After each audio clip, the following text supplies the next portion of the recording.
అదో పల్లెటూరు. సంక్రాంతికి వచ్చిన బిడ్డ తిరిగి హైదరాబాద్ పైన మోతున్నాడు. తల్లి మనసు నీరు కారిపోయింది.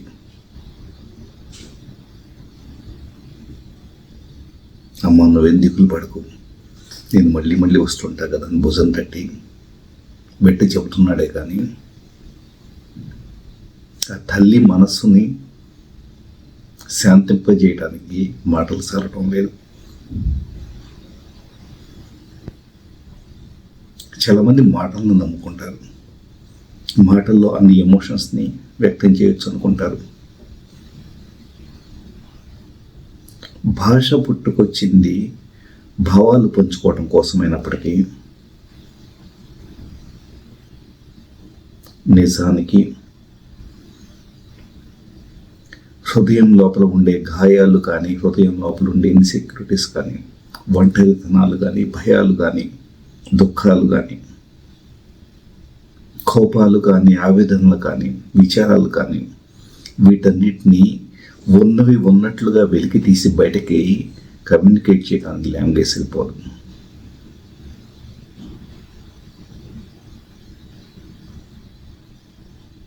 నిజంగా సమస్యలో ఉన్న ఒక ఫ్రెండ్ని వెళ్ళి ధైర్యం చెప్పడానికి ఈరోజు చాలామందికి అసలు ఎలా మాట్లాడాలో, ఏం మాట్లాడాలో కూడా తెలియనంత కమ్యూనికేషన్ గ్యాప్.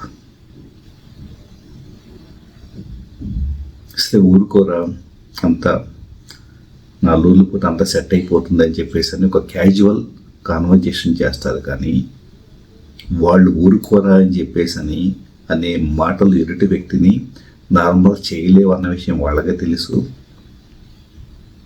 పాపం ప్రాబ్లంలో ఉన్న ఫ్రెండ్కి అయితే కనుక అది మాటలతో తీరే పేరని కాదన్న విషయం తెలుసు. నిర్లిప్తంగా, నిస్తేజంగా నవ్వుతూ ఉంటారు ఫ్రెండ్ ధైర్యం చదువుతుంటే. ఎందుకు నాకు మాటలంటే ఒక రకమైన చులకన భావం. ఎందుకంటే వాస్తవానికి ఎంతో చెప్పాలని నేను తపన పడుతున్నాను, కానీ వ్యక్తీకరణ, మాటలు, భాష, లోపల ఉన్న భావోద్వేగము, దానిని ఎనర్జీ ప్యాటర్న్గా మీకు ట్రాన్స్మిట్ చేయాలి, ట్రాన్స్ఫర్ చేయాలంటే మాటలు చిక్కటం లేదు. మహా అయితే ఇంకొంతమంది ఇంకాస్త బెటర్గా మాట్లాడగలుగుతారేమో. బట్ ఈ భూమి మీద ఉన్న ఏ మానవ మాతృడు కూడా మనస్సు లోపల ఉండే భావోద్వేగాలను సంపూర్ణంగా 100% మాటల రూపంలో పెట్టడం సాధ్యమే కాదు. అందుకే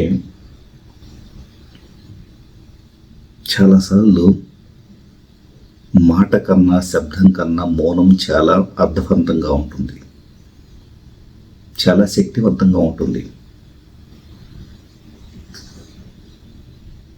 దిగులుగా కూర్చున్న వ్యక్తిని, ఒంటరిగా కూర్చున్న వ్యక్తిని వెళ్ళి ఏదో సరి చేయాలని ప్రయత్నించే కన్నా కాసేపు అలా కూర్చొని ఇస్తే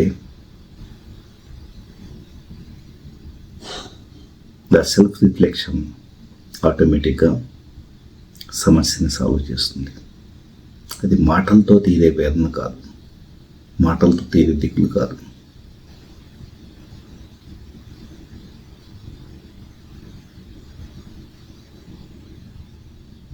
కాకపోతే దురదృష్టవశాత్తు అందరూ మాటల్లో బతికేస్తున్నారు, మాటలు చెప్పి బతికేస్తున్నారు.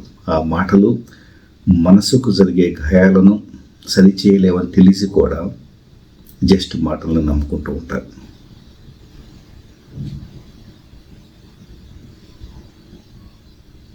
ఎవరి దగ్గరికి వెళ్ళినప్పుడు జస్ట్ టచ్ చేసి ప్రశాంతంగా ఉండండి, కామ్గా ఉండండి.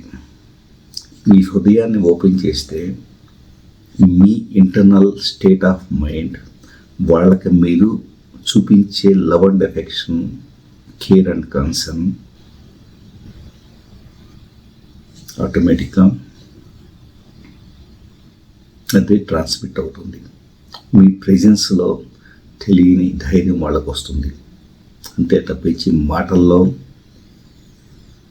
ఏదో వ్యక్తం చేయాలని ప్రయత్నిస్తే మాటలకు అందని భావాలను, మాటలకు అందని ప్రేమతత్వాన్ని మాటల్లో వ్యక్తం చేయాలనుకోవటం ఒక వ్యాస్ట్ స్పెక్ట్రమ్ని సంకుచితమైన ఎన్నో అర్థాలతో పొల్యూట్ అయిన భాషలోకి ఇరికించడం కింద లెక్క. ఈరోజు భాషలో మనం మాట్లాడే ప్రతి మాట కూడా చాలా చులకనైపోయింది.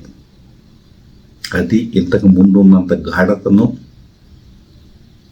ఎదుటి వ్యక్తికి ట్రాన్స్మిట్ చేయలేకపోతుంది.